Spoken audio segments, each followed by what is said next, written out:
Cheers, I do buckaroos. How the heck are you? I am Tom the Beer Whisperer. Who else would I be? I'm working through a Crowler of the IPA from Flat Branch Brewing, 6.7%. Let me show you that. It was packaged on 3/13. Anyway, it is 3/14 as I do this video, so it was packaged yesterday. Yeah, I just don't like Crowlers sitting too long. You know, I think they usually tell you about 5 days, but it kind of depends on how they're done. The guy, I will say that the kid making these growlers seemed to really know what he was doing. Let me show you how that pours. Very beautiful. I'm going to call that a light copper. I'm about half-ass colorblind, so you tell me what color you think it is. Group therapy practiced here. My daughter made that for me a couple years ago, as well as this one over here. You can't see much of, but it's basically what it is. It's just it's basically a nice wooden cask of beer, glass, and some other stuff around it. It's just beautiful. She did an amazing job on both of these. But anyway, she's just an amazing kid all around. Anyway, she makes her papa proud. Anyway.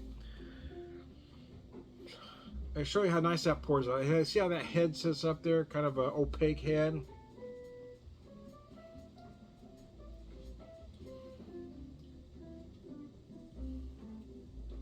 A little bit of citrus on the nose, hint of orange peel, orange zest. Might get some grapefruit as well. Some botanical notes come into play as well. You might feel a pine or juniper, depending on how you perceive those things.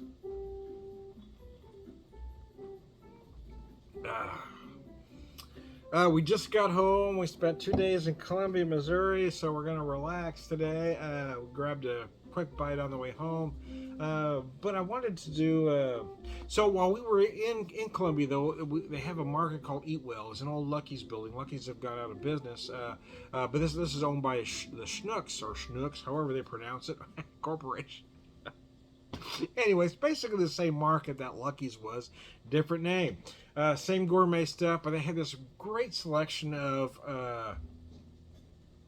boar's head products. So I picked up the picante or sharp provolone because I can't get it here in town, and I also picked up the Switzerland Swiss that they had there. So and I picked up some of the corned beef. I don't know. I haven't decided if I'm going to do corned beef this year. It's Wednesday after work. I don't know. I've decided what I want to do. So at the very least, I bought this beautiful deli boar's head corned beef. So for dinner, I've got some potatoes steaming right now. I'm going to do some home fries, basically, is what they used to call them. In the diners way back when, they may refer to them something different now. It's basically, you know, fried potatoes made from boiled potatoes, but I'm steaming them instead of boiling them, so... But yeah, so I'm going to do that. Some over medium eggs, because that's the way we like them here at the Beer Whisperer House.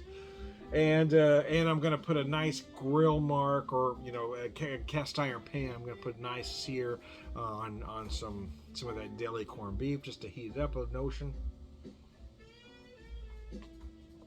And I haven't decided if I'll do something on actual St. Patrick's Day or not. Kind of depends on how I'm feeling that day. It's a tough day for me, especially. Well, it's a tough day for my wife, too. I shouldn't take more credit. It's just that, you know, my son and I used to always plan these menus together, so it's very difficult.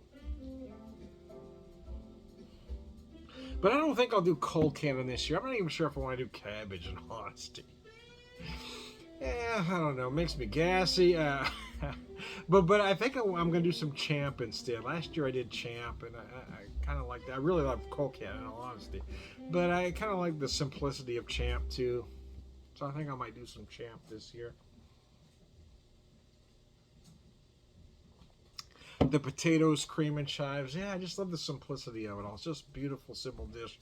Which is what Irish cooking is. It's about, you know, I think people think you have to use 100 ingredients to make a good dish, and you just don't. And I think that's something younger folks tend to do, because I know when I first started watching these, you know, shows on the Food Network, okay, you gotta do this again. So I started learning these different things, and now I've kind of gone back to my roots where I just want to do these basically, you know, comfort food blue plate special meals that have kind of gotten lost in the shuffle from these 100 ingredient deals. And I feel like craft beer's kind of gone in that direction too, as craft beer should be simple, but people want to add 100 different adjuncts to this beer. Oh, here you go. And all they're really doing is hiding flaws. anyways, I digress.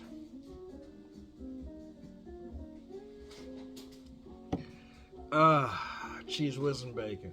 So anyway, I think my taters are about done, so I need to wrap this up. But anyway, if you ever get a chance to get to Flat Branch Brewing, I think it's worth it. They do some nice stuff out there. I love their green chili beer. There's something about that special to me. You get a lot of green chili on the aroma. You get the taste. You get just a slight notion of spice in the finish, but it's mostly about the aromas and flavors. And I think where a lot of people get green chili beer wrong is they try to make it spicy rather than make it flavorful. And that's what Flat Branch did extremely right with that one. This IPA, it probably, by today's standards, it's an old school IPA, which may be why this old guy likes it as much as he does. So there you go. I am Tom the Beer Whisperer, Beer Evangelist, prolific beer drinker, purveyor of wisdom, and oh, that's beautiful. All around good guy. Cheers.